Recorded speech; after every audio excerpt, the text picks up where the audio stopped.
Bonjour à toutes et à tous, bienvenue sur Grand Littoral TV, merci d'être en notre compagnie en ce vendredi 23 février. Voici l'actualité du jour près de chez vous. D'abord vos prévisions météo et pas de grands changements prévus pour aujourd'hui et pour ce week-end. Le temps restera sec et dégagé, le soleil dominera tranquillement cette journée, cette fin de semaine, mais l'air sera froid. Des températures comprises entre 3 et 4 degrés seulement pour les maximales et surtout ce vent de secteur nord-est qui va renforcer encore l'impression de fraîcheur. Idem pour demain et dimanche, du soleil mais un temps froid. On en reparle avec les prévisions complètes après ce journal. L'image à la une d'abord dans cette édition, c'est à Calais, hier et partout dans la région sur le littoral, d'importants déploiements de police en plusieurs gares, à Boulogne, Dunkerque, à Calais-Fretin et ici à Calais-Ville où nos journalistes se sont rendus. De nombreuses forces ont été mobilisées, la police aux frontières, la sécurité publique, la gendarmerie nationale, le service des douanes et les militaires du réseau Sentinelle. L'objectif principal était de lutter contre le trafic d'êtres humains et donc de migrants en interpellant si possible des passeurs en pleine action. Depuis octobre dernier, un plan d'action local de lutte contre l'immigration irrégulière a été mis en place avec pour objectif donc de contrarier l'action de ces passeurs utilisant la détresse des migrants. Explication sur place au micro de Louis Caillé. L'objectif, c'est d'arriver à identifier les flux migratoires, qu'ils soient en provenance de la région parisienne, de la région lilloise, voire de l'étranger, en l'espèce de la Belgique. Donc les personnes qui ne sont pas en règle sur le territoire français sont ramenées au commissariat de Coquelles, de la police aux frontières, pour faire un examen de situation. Et si la situation finalement l'exige, ils seront placés dans des centres de rétention à l'issue. Autre info dans l'actualité nationale, depuis peu la générosité entre collègues a franchi une nouvelle étape. Il vous est désormais possible en effet d'offrir vos jours de repos à ceux qui en ont besoin pour soutenir un proche, malade ou handicapé. Une formule sous conditions détaillée en plateau par Xavier Sili. C'est désormais officiel depuis le 14 février. Au sein de votre entreprise, vous pouvez offrir des jours de repos à vos collègues quand ils doivent s'occuper d'un proche en situation de handicap ou en perte d'autonomie. Alors comment procéder ? Ce processus se fait en accord avec son employeur, bien sûr, de façon anonyme et sans contrepartie. C'est ce que stipule en tout cas le texte de loi. À qui s'adressent précisément les dons de jours de repos ?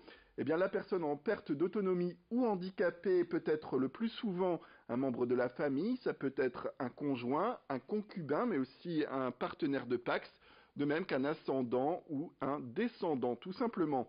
Mais alors, cela peut poser des limites pour les situations un peu particulières. Pas forcément, puisque la loi le stipule également. Si la personne n'est pas liée au salarié par le sang ou par une union, quelle qu'elle soit, il peut s'agir d'une personne âgée ou handicapée avec laquelle l'aidant réside au quotidien et qui l'aide chaque jour dans sa perte d'autonomie notamment.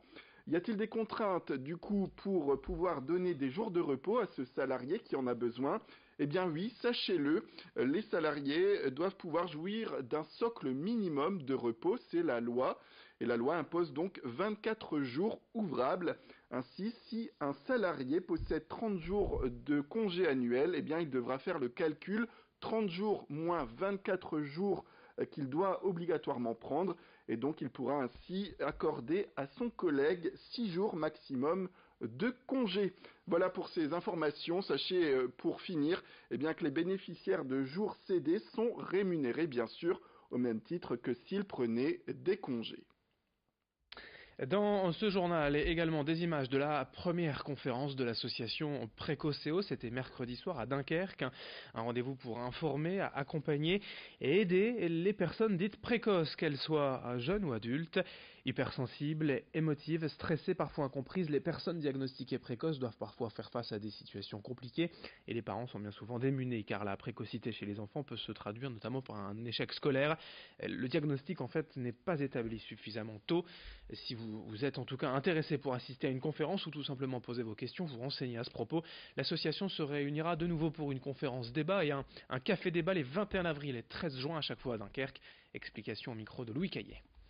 Déjà, c'est tout simplement pour combattre un petit peu les mythes et les représentations quant à la douance, parce que la douance, ou les enfants à haut potentiel intellectuel, comme l'évoque ou les nomme l'éducation nationale, appartiennent à tous les milieux socio-professionnels. Et dans le milieu dans lequel j'évolue, donc à l'aide sociale à l'enfance, auprès d'enfants défavorisés ou maltraités, beaucoup sont peu diagnostiqués, méconnus, et on sait qu'en termes de chiffres, il y a un tiers qui échouent scolairement, un tiers qui se méconnaissent, seul un tiers réussissent réellement. Et nous, on a voulu vraiment s'intéresser aux 2 tiers restants et aller vers la population locale les plus défavorisées. Dans ce journal également, en bref, sachez que 2 plages du littoral des Hauts-de-France viennent de faire partie, d'être récompensées par le top 10 des plus belles plages de France, selon le site touristique TripAdvisor. Il s'agit du Touquet à la 6e place et 800 à la 10e place, un classement établi en fonction des commentaires des membres sur leur destination. On attendra tout de même un peu avant d'aller se baigner.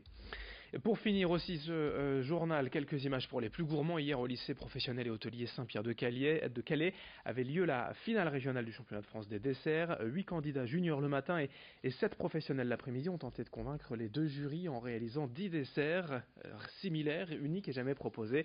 2 jurys en fait, car l'un surveillait le travail quand l'autre goûtait le résultat. Notez quand même que 75% de la note se fait sur le goût du dessert, l'aspect visuel et la préparation prenant le quart restant. Les grands gagnants du concours se retrouveront donc à l'école hôtelière de Grenoble les 4 et 5 avril prochains pour la finale nationale. Retour sur cet événement hier à Calais avec Louis Caillé.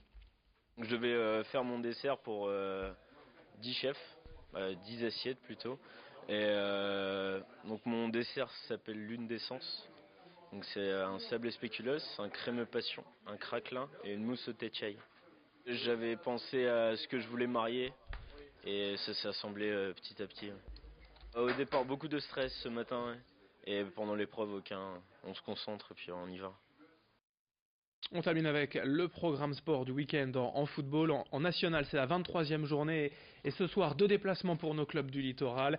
Dunkerque, l'USLD joue à Chambly. Et Boulogne, l'USBCO joue aux Herbiers. Les 2 matchs ont lieu bien sûr à 20h. Il me reste juste à vous donner les horaires des marées aujourd'hui à Boulogne. Coefficient de 57, marée basse en fin de matinée, 11h44, marée haute cet après-midi à 16h56. Voilà pour l'actualité du littoral. Merci d'être avec nous, de votre fidélité. Et dans un instant, vos prévisions météo. Très belle journée à toutes et à tous, ensemble, bien évidemment, sur Grand Littoral TV.